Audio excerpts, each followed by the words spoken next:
আমি বললাম মিলাদ কেম হাদিস কোরআনে নাই, কয় ওহাবি।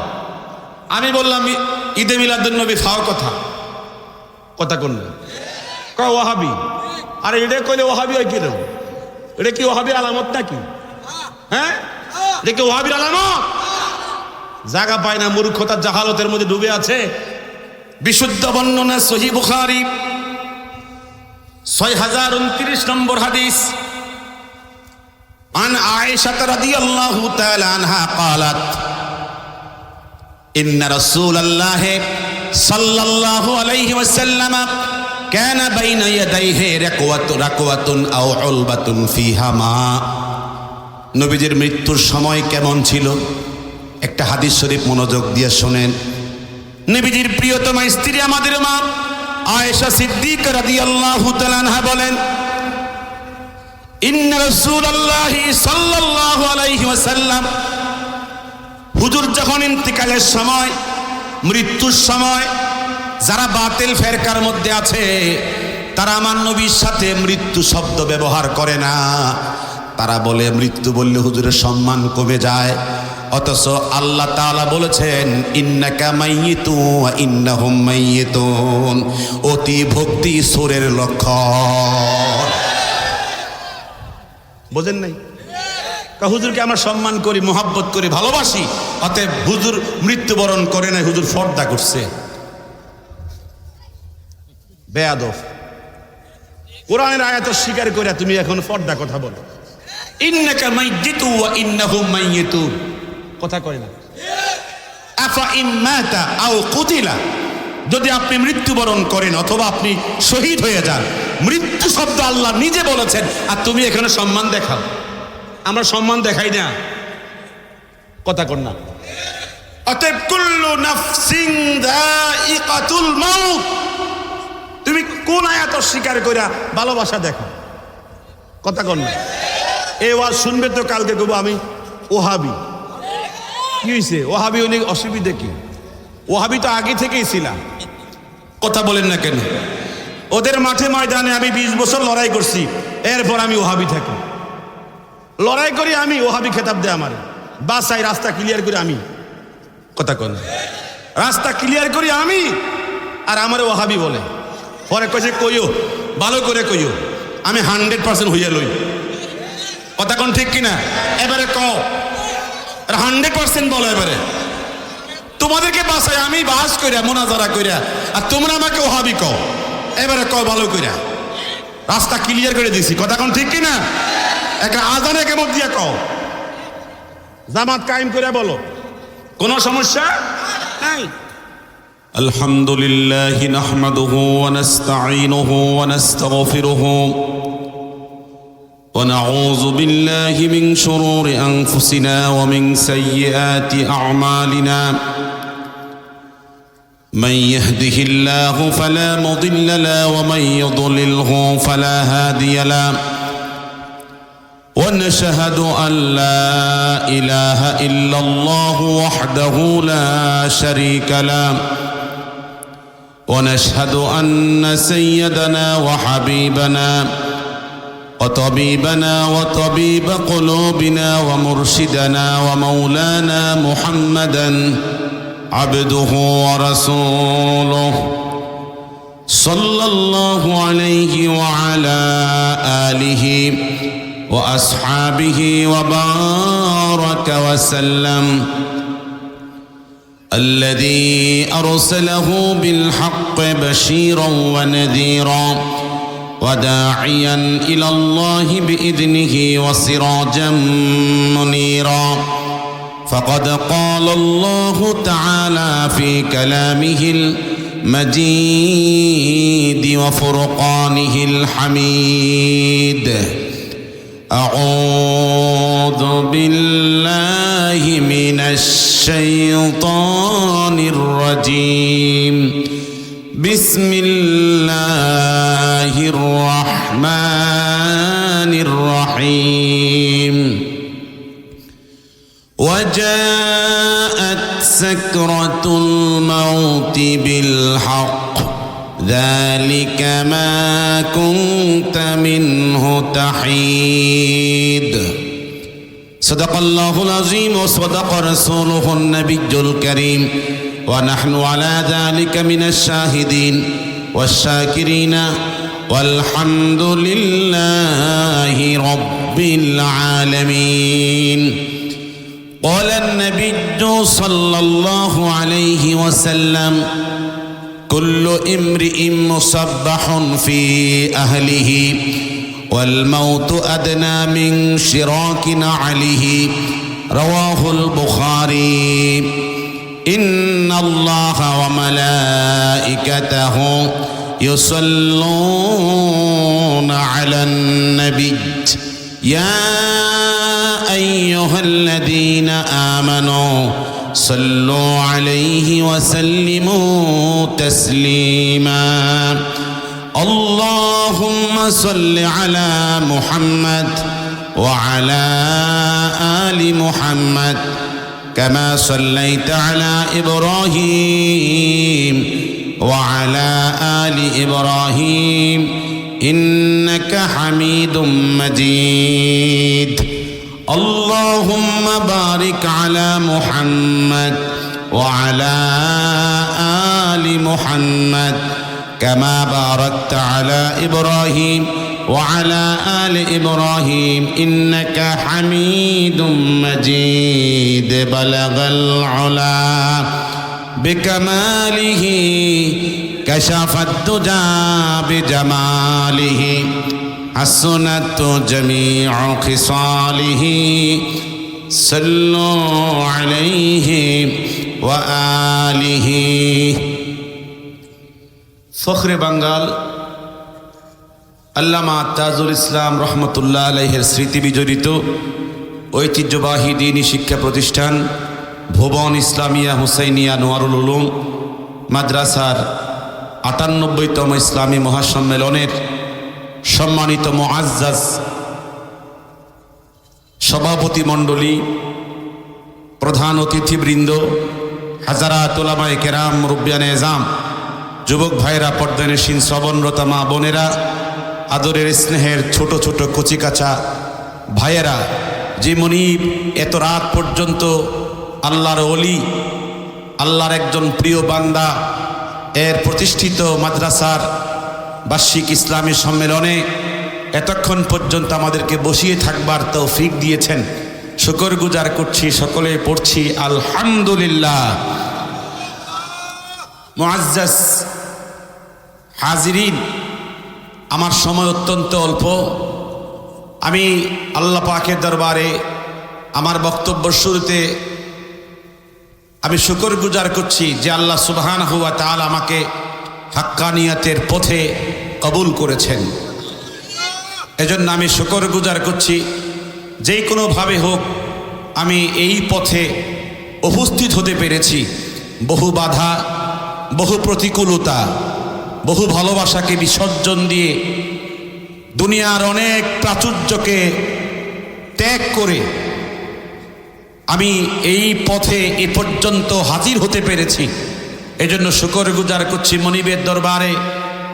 আমি হাক্কানিয়তের সাথে আমার মৃত্যু হবে, এটা যে আল্লাহ তাআলা আমাকে কপালে রেখেছেন, এজন্য শুকরগুজার করছি। আবারও মনিবের দরবার আমি নিজের ব্যক্তিগত শুকরিয়া প্রকাশ করছি। আলহামদুলিল্লাহ। সূরাত কাফ থেকে 19 নম্বর আয়াতে কারিমা তেলাওয়াত করেছি। আল্লাহ সুবহানাহু ওয়া তাআলা বলেছেন, ওয়াজাআত সাকরাতুল মাউত বিল হক, যে অবশ্যই বাস্তবিকভাবে সত্য সত্য মৃত্যুর যন্ত্রণা আসবেই। একজন মানুষ জন্মের পরে তার মৃত্যু হবে, এটাই নির্ধারিত। তবে মৃত্যুর সময় কষ্ট যন্ত্রণা হবে, এটা আল্লাহ পাক চূড়ান্তভাবে এই আয়াতের মধ্যে স্পষ্ট করে দিয়েছেন। ওয়াজাআত, মুজারে না বলে মাজি বলা হয়েছে। যখন মুজারের স্থলে মাজি মানে ফার্স্ট টেন্স, অতীতের ক্রিয়া উচ্চারিত হয়, বুঝতে হবে হবেই হবে, আসবেই আসবে। একজন ব্যক্তি নর হোক আর নারী হোক, মৃত্যুর যন্ত্রণা হবেই হবে। এটা বিল হক, সত্য সত্য, কোনো সন্দেহ নাই। যালিকা মা কুনতা মিনহু তাহিদ, অথচ তুমি এই মৃত্যু থেকে পালানোর জন্য খুব চেষ্টা করো, কিন্তু মৃত্যু থেকে পালিয়ে থাকার কোনো সুযোগ, সকলে বলে না সুযোগ। বুখারী শরীফের 5330 নম্বর হাদিস আপনাদের মাঝে পেশ করেছি। হুজুর বলেছেন, নবীজি সাদ করেছেন, কুল্লু ইমরিইন মুসাব্বাহুন ফি আহলিহি, প্রত্যেকটা মানুষ তার বিছনায় সকালবেলায় ভোর করে তার ফ্যামিলির সাথে ঘুম থেকে উঠে। কথা বলেন না কেন? প্রত্যেকেই তার ফ্যামিলির সাথে তার পরিবারের মধ্যে সকালবেলায় ঘুম থেকে জাগ্রত হয়, তার বিছনা থেকে ঘুম থেকে উঠে। ওয়াল মাউতু আদনা মিন শিরাকি নালিহি, অথচ মৃত্যু জুতা তার পিতা যেরকম কাছাকাছি, তার থেকেও মৃত্যু ওই বান্দার নিকটে থাকে। এই হাদিস আর এই আয়াতে কারিমার উপর আবর্তন করে আমি কিছু কথা কোরআন সুন্নাহ থেকে বলার চেষ্টা করব। আল্লাহ পাক আমাদের সকলকে শুনবার তৌফিক দান করেন।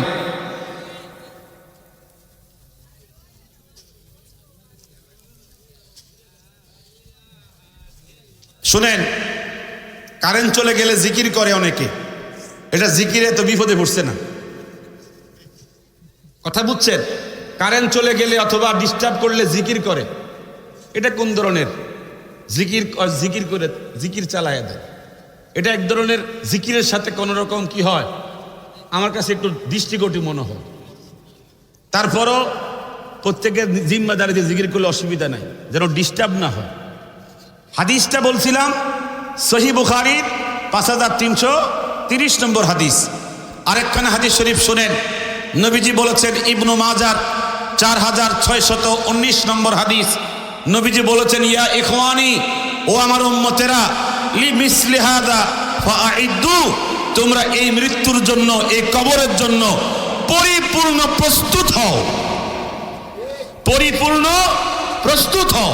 এই বিশাল বড় মাহফিলে যদি আজকে বলা হয় আপনি 1 ঘন্টা পরে মারা যাবেন, আপনি কি পরিপূর্ণ প্রস্তুতি নিয়েছেন?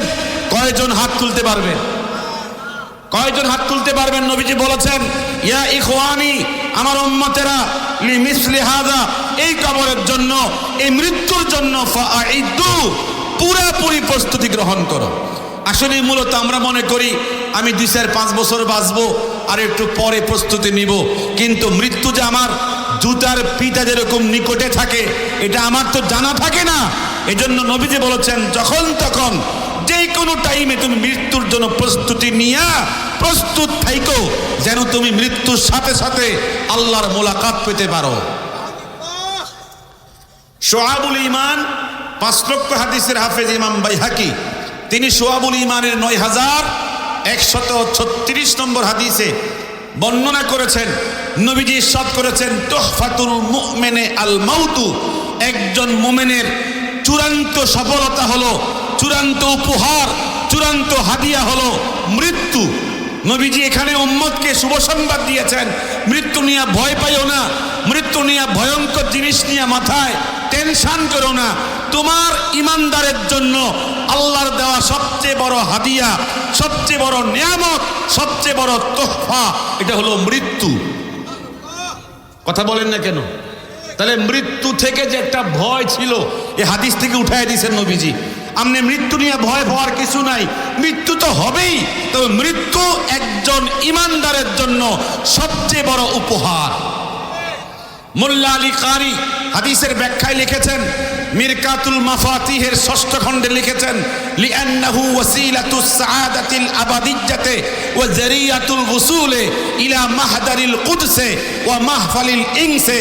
ইমাম মোল্লা আলী কারি বলেছেন, এই মৃত্যু একটা সেতু, একটা ব্রিজ, এপার থেকে ওপারে চলে গেলে লোকটা আল্লাহর জন্য, আল্লাহর জান্নাতে, আল্লাহর সন্তুষ্টি, জান্নাতে প্রবেশ করতে পারে।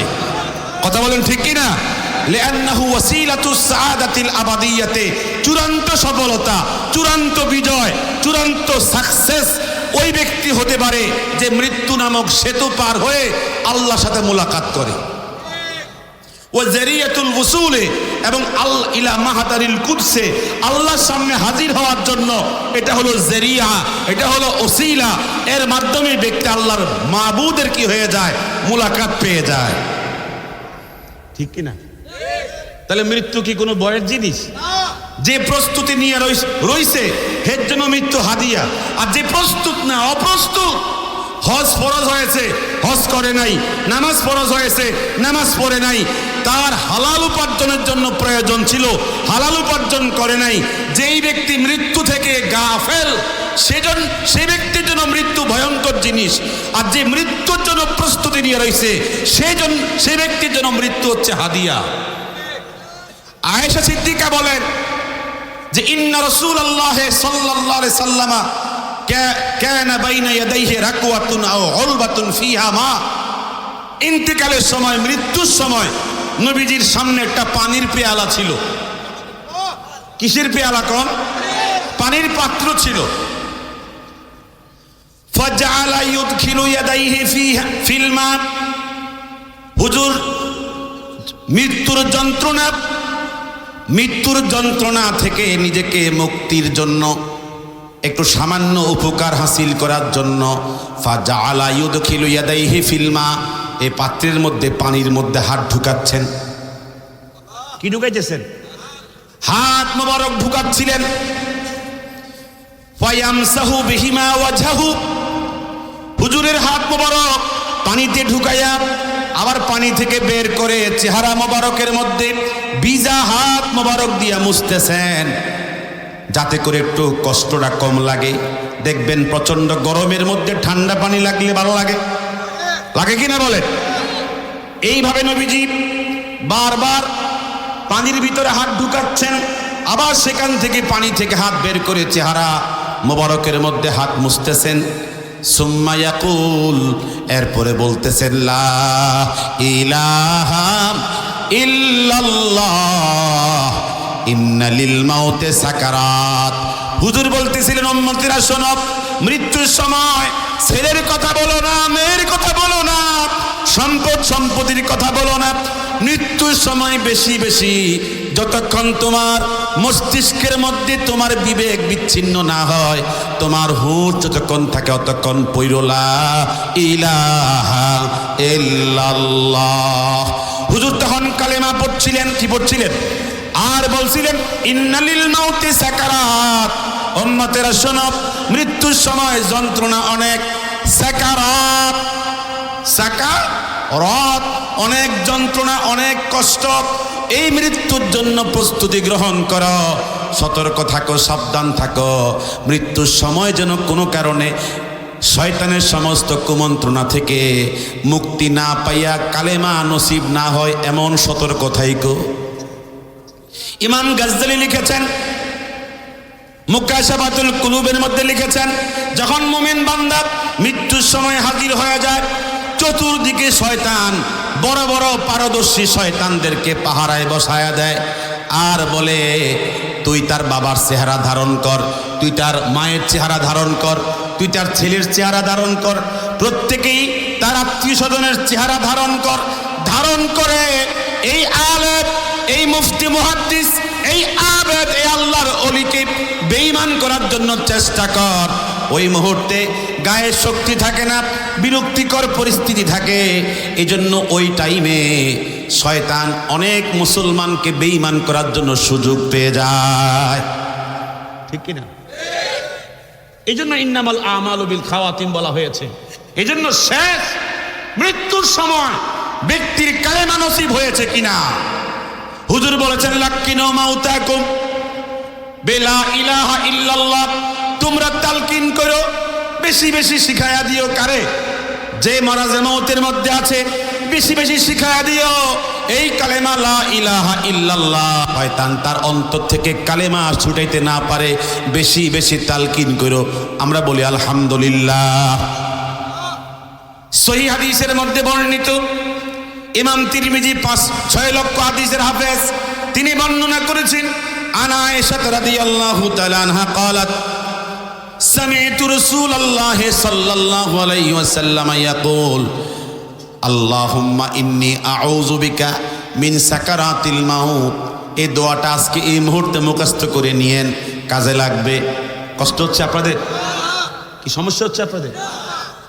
হাদিস খানা বর্ণিত সহিহ সনদে নবীজির স্ত্রী আয়েশা সিদ্দিকা বলেন, আমি নবীজিকে বলতে শুনেছি, হুজুরের জিন্দেগিতে যখনই নবীজি সুযোগ পাইতেন এই দোয়া পড়তেন, আল্লাহুম্মা ইন্নী আউযু বিকা মিন সাকারাতিল মাউত। আল্লাহ তোমার কাছে পানা চাই, তোমার কাছে আশ্রয় চাই, মৃত্যুর কষ্ট আর যন্ত্রণা থেকে আমাকে তুমি মৃত্যুর সময় কষ্ট কমায়া দিও। এটা হুজুর তালিমের জন্য পড়ছেন। কিসের জন্য? উম্মতকে তালিম দেওয়ার জন্য। এখানে যারা আমার সামনে আছেন বলেন তো, দিনে কয়বার পড়ি, মাসে কয়বার পড়ি, বছরে কয়বার পড়ি? এমনও তো আসি জীবনও পড়ছি না, কথা কোন আসি না। এই যে মৃত্যু নামক এই জায়গা দিয়ে আমাকে ঢুকতে হবে, আমি কয়দিন এই দোয়াটা পড়েছি? হুজুর নিজে বলেছেন, আল্লাহুম্মা ইন্নী আউযু বিকা মিন সাকারাতিল মাউত। আল্লাহ আমাকে মৃত্যুর কষ্ট থেকে বাঁচায় দিন। বাবা, আমি 40টা হাদিস এই মৃত্যুর কষ্টের উপরে মুখস্থ করেছি, শুধু এই বিষয়ের উপরে। এমন কোনো বাংলাদেশের মাঠ নাই আমি হাদিসগুলো বললে সাধারণ লোকেরা শুনবে, কারণ সাধারণ লোকরা শুধুমাত্র কিস্সা কাহিনী, কোন হুজুরের সুর বেশি, কোন হুজুরের টান বেশি, কথা বল। এই জন্য ইতস্ত করি, আসলে এই হাদিস যে মুখস্থ করতেছি বলতে পারবো কিনা টেনশনে থাকি, কারণ সাধারণ লোকেরা এখন ওই এগুলো কম পছন্দ করে। আপনাদের কষ্ট হচ্ছে না তো? এই হাদিসটা মনোযোগ দিয়ে শুনেন। সহিহ বুখারীর 5650 নম্বর হাদিস। আন আব্দুল্লাহ ইবনে মাসউদ রাদিয়াল্লাহু তাআলা আনহু قال, নবীজির খাদেম আব্দুল্লাহ ইবনে মাসউদ রাদিয়াল্লাহু তাআলা আনহু বলেন, রাইসুল ফুকাহা, সর্বশ্রেষ্ঠ উম্মতে মুহাম্মাদীর শ্রেষ্ঠ মুফতি। উনি বলেন, দাখালতু রাসূলুল্লাহি সাল্লাল্লাহু আলাইহি ওয়াসাল্লাম ওয়া হুয়া ফি মারাদিহি। আমি হুজুরের কাছে আসলাম এমন অবস্থায়, হুজুর তখন মৃত্যুর সময়। কিসের সময়? মৃত্যুর সময়, চূড়ান্ত মৃত্যুর মুহূর্তে আমি আসলাম। ওয়া হুয়া ইউআকু ওয়াকান শাদীদা, নবীজির গায়ে প্রচন্ড জ্বর, শরীর থরথর করে কাঁপতেছে। ওয়া হুয়া ইউআকু ওয়াকান শাদীদা, প্রচন্ড জ্বর, প্রচন্ড শরীর উত্তাপ। ফাকুলতু ইয়া রাসূলুল্লাহ ইন্নাকা লা তুআকু ওয়াকান শাদীদা। হুজুর, আপনি এমন একটা অবস্থার মধ্যে আছেন, আপনি প্রচন্ড অসুস্থ, আপনার গায়ে প্রচন্ড জ্বর, আপনার শরীর জ্বরের প্রচন্ডতায় কাঁপতেছে। হুজুর তখন মুস্কি হাসলেন আর বললেন, ও আমার সাহাবী আব্দুল্লাহ ইবনে মাসউদ, এটা মৃত্যুর যন্ত্রণা। কথা কন না। নবীজির মৃত্যুর কষ্টে প্রচন্ড জ্বরে ঘামায় পড়ছে, আর আমি একজন সাধারণ ইমানদার, আমার কি অবস্থা হবে? তখন আব্দুল্লাহ বলতেছি, ইয়া রাসূলুল্লাহ ইন্না লাকা লা আজরাইন, আমার মনে মনে এই খেয়াল, আল্লাহ তাআলা আপনাকে এই সবরের জন্য দুই ধরনের পুরস্কার দিবেন। হুজুর মুস্কি হেসে বললেন, আজাল, হ্যাঁ দিবেন, কোনো সমস্যা নাই, দিবেন, কিন্তু মৃত্যুর কষ্ট আছে নাকি নাই? বলেন নাকি আছে না নাই? ইমাম নাসাই সুনান গ্রন্থের মধ্যে হাদিস বর্ণনা করেছেন সহিহ সনদ। আন উবাইদুল্লাহ ইবনে আব্দুল্লাহ ইবনে উতবা, নবীজির একজন বিশিষ্ট সাহাবী উবাইদুল্লাহ ইবনে আব্দুল্লাহ ইবনে উতবা বলেন, দাখালতু আলা আয়েশা, আমি নবীজির স্ত্রীর কাছে প্রবেশ করলাম। ফাকুলতু লাহা, তাকে বললাম, আলা তুহাদ্দিসিনি আন মারাদি রাসূলিল্লাহ সাল্লাল্লাহু আলাইহি ওয়াসাল্লাম।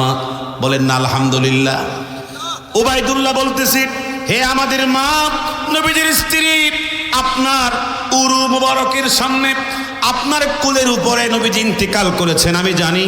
এখন আপনি আমাকে শোনায়া দেন, হুজুর যখন ইন্তিকাল করেছিল ওই টাইমে হুজুর কি করেছিল, কি কষ্ট পেয়েছিল, আপনি একটু আমাকে শোনায়া দেন। তখন নবীজির স্ত্রী বলেন, তাহলে শোনো, লাম্মা সাকুলান নবী সাল্লাল্লাহু আলাইহি ওয়াসাল্লাম, হুজুর যখন মৃত্যুর কষ্টে অত্যন্ত কষ্ট পাচ্ছিলেন, ফাকাল, হুজুর আমাকে বলেন, ইয়া আয়েশা, ও আয়েশা, আসাল্লান নাস, আমার সাহাবীরা কি ঈশান নামাজ পড়েছে? মৃত্যুর যন্ত্রণার মধ্যে নবীজি কষ্টের মধ্যে নিমজ্জিত, এই টাইমে নবীজি বলছেন, ইয়া আয়েশা, ও আমার স্ত্রী আয়েশা, আসাল্লান নাস, আমার সাহাবীরা কি ঈশার নামাজ পড়েছে?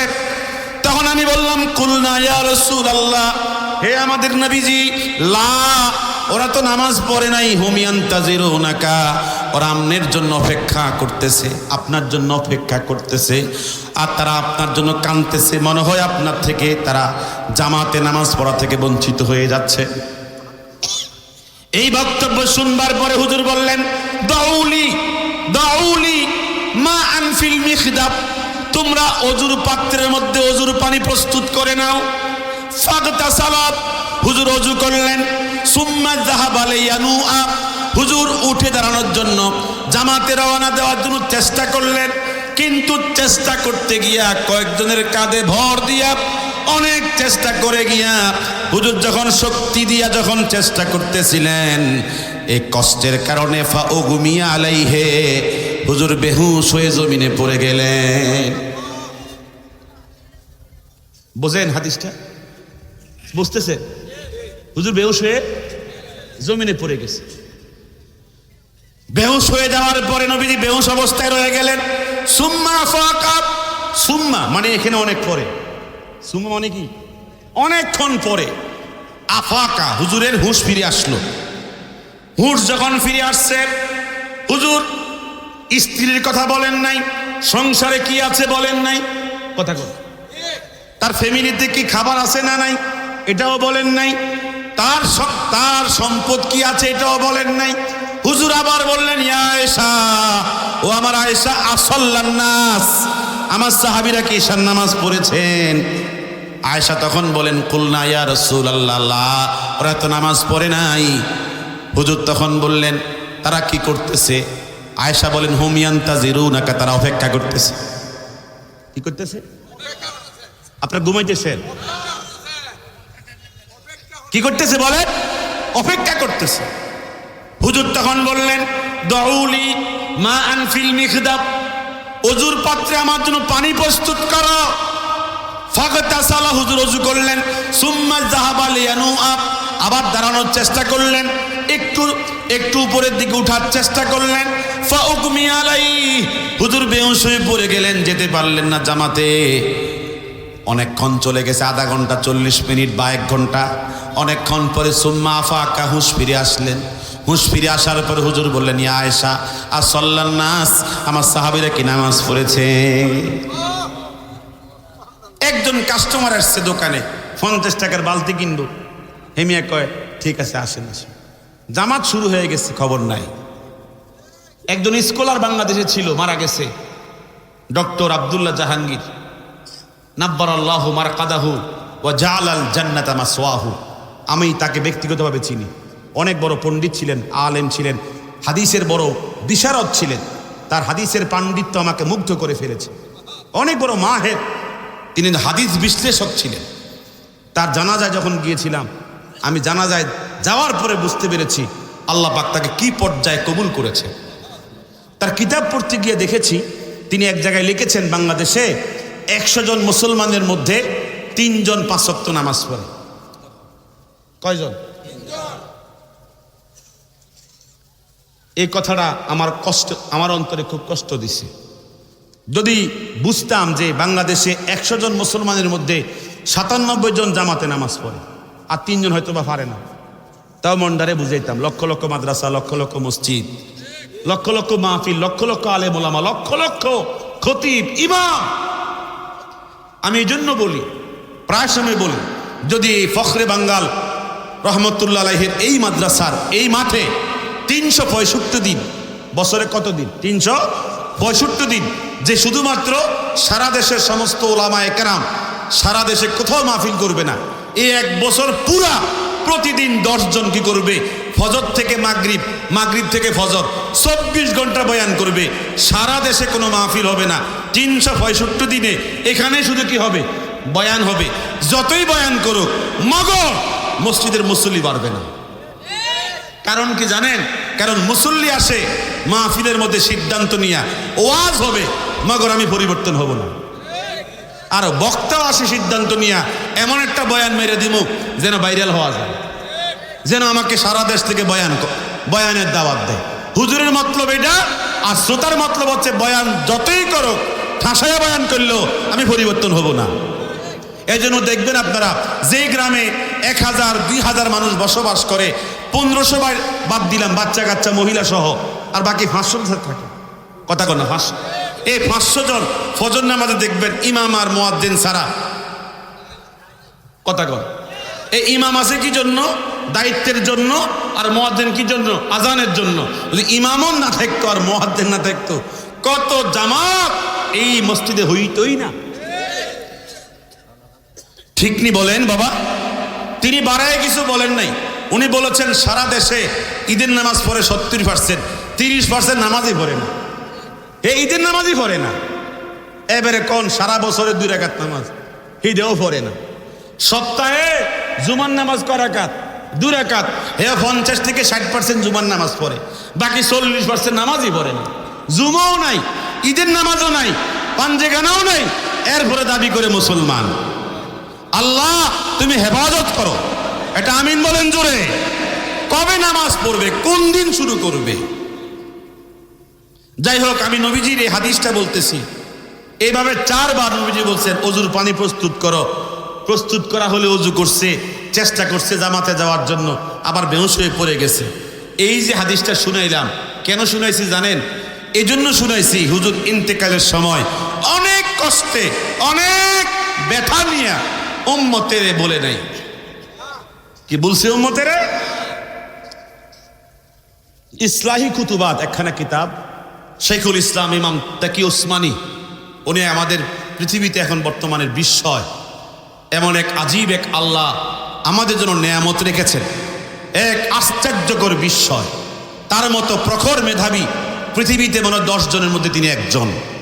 আল্লাহ তার নেক হায়াত নসিব করুন। এটা আমিন বলেন জোরে। তাকমিলাতু ফাথিল মুলহিম মুসলিম শরীফের সরা লিখছেন।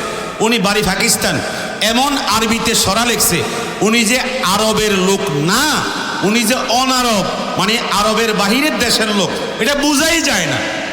এই কি আশ্চর্যকর মানুষ। এই তাকি উসমানী সাহেব কুতুবাত লিখছেন, ইসলাহি কুতুবাত। এর মধ্যে পেয়েছি যে আবু বকর সিদ্দিক সৈয়দুল মুমিনিন, মুমিনদের নেতা, আমাদের সবার নেতা। কথা কথা, সবচেয়ে বড় সবচেয়ে বড় মুমিন। উনার যখন মারাজে মাউত, মৃত্যুর সময় আসছে, ক্বালা আহিব্বাউহু, তার বন্ধু বান্ধব, তার নিকট আত্মীয় স্বজন বলতেছে, নুরিদু আন্না আতিয়া লাকাত তাবিবা, আমনের চিকিৎসার জন্য আমরা চাইতেছি একজন ডাক্তার নিয়ে আসবো।